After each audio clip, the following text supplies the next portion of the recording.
ஆண்டவராய் இயேசு கிறிஸ்துவின் நாமத்தினால இந்த நாளில் உங்களை வாழ்த்துகிறேன். எப்படி இருக்கீங்க? சந்தோஷமா இருக்கீங்களா? இந்த நாள் உங்களுடைய வாழ்க்கையில ஒரு மாற்றத்தை உண்டு பண்ணுகிற நாளாய், இந்த நாள் உங்களுக்கு ஒரு பெரிய ஆசீர்வாதத்தை கொண்டு வருகிற நாளாய் அமைய போகிறது. இந்த நாளிலும் நம்முடைய வாழ்க்கையில எப்போதான் என் வாழ்க்கையில வசந்த காலம் வரும், எப்போதான் துளிர்க்கிற ஒரு காலம் வரும் அப்படின்னு சொல்லி எதிர்பார்த்து காத்திருக்கீங்க இல்லையா? இன்றைக்கு உங்களுடைய வாழ்க்கையிலே வசந்த காலம் தொடங்கிவிட்டது. உங்களுடைய வாழ்க்கையில ஒரு வசந்த காலத்தை கொடுக்கும்படியாக, துளிர்க்கும்படியான காரியத்தை செய்யும்படியாய் ஆண்டவர் கடந்து வந்திருக்கிறாரா? வாசிக்கிறேன், கேளுங்க. மத்தேயு 24 32 அத்தி மரத்தினால் ஒரு ஓமையை கற்றுக்கொள்ளுங்கள். அதிலே இளங்கிளை தோன்றி துளிர்விடும் போது வசந்த காலம் சமயமாயிற்று என்று அறிவீர்கள்.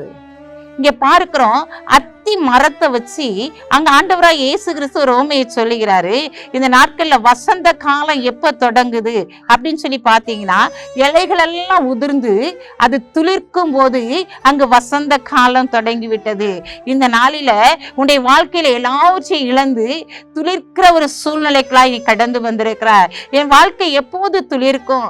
நான் என்ன பிரயாசப்பட்டாலும் அதற்குரிய பலனை எனக்கு பெற்றுக்கொள்ளவே முடியவில்லையே, என் வாழ்க்கை துளிர்க்கவே இல்லையே அப்படின்னு சொல்லி நினைக்கிறீங்களா?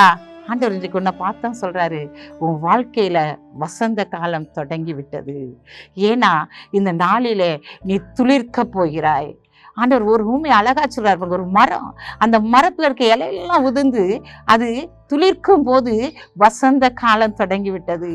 நீ எல்லாவற்றையும் இழந்து போயிருக்கலாம், ஒன்றுமே இல்லாத சூழ்நிலை இருக்கலாம். இன்றைக்கு உன்னை பார்த்துதான் ஆண்டவர் சொல்றாரு, உன்னுடைய வாழ்க்கையில வசந்த காலம் தொடங்கி விட்டது.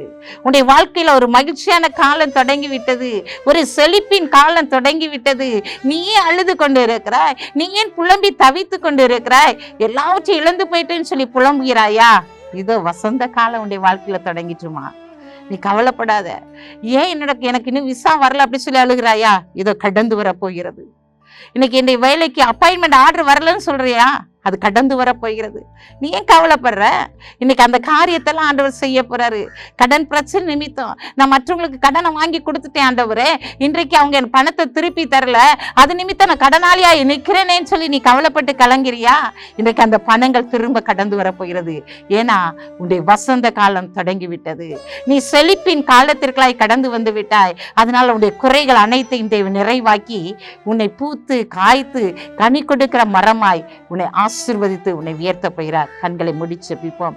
அன்புள்ள ஆண்டவரே, இந்த நாளுக்காக உமக்கு நன்றி செலுத்துற ஆண்டவரே, இந்த நாளிலும் கூட உடைய பிள்ளைகளுடைய வாழ்க்கையில ஒரு வசந்த காலத்தை நீர் தொடங்க பண்ண போகிறதற்காக உமக்கு நன்றி செலுத்துற ஐயா.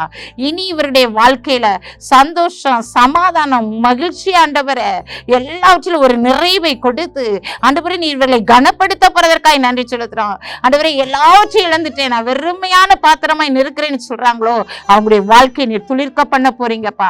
அவங்களுடைய வாழ்க்கையில ஒரு ஆசீர்வாதத்தை கொடுக்க போறீங்கப்பா. கைவிடப்பட்டு போன பாத்திரங்கள் ஆண்டவரே, எல்லாராலும் ஒதுக்கப்பட்டவர்களையும் இன்றைக்கு நீ செழித்து சுகித்திருக்க பண்ண போறீங்க. அதற்காக உமக்கு நன்றி சொல்றோம். உங்க கரத்தை தாழ்த்தி ஒப்பு கொடுக்கிறோம். இயேசுவின் நாமத்தில் ஜெபிக்கிற நல்ல பிதாவே, ஆமென்.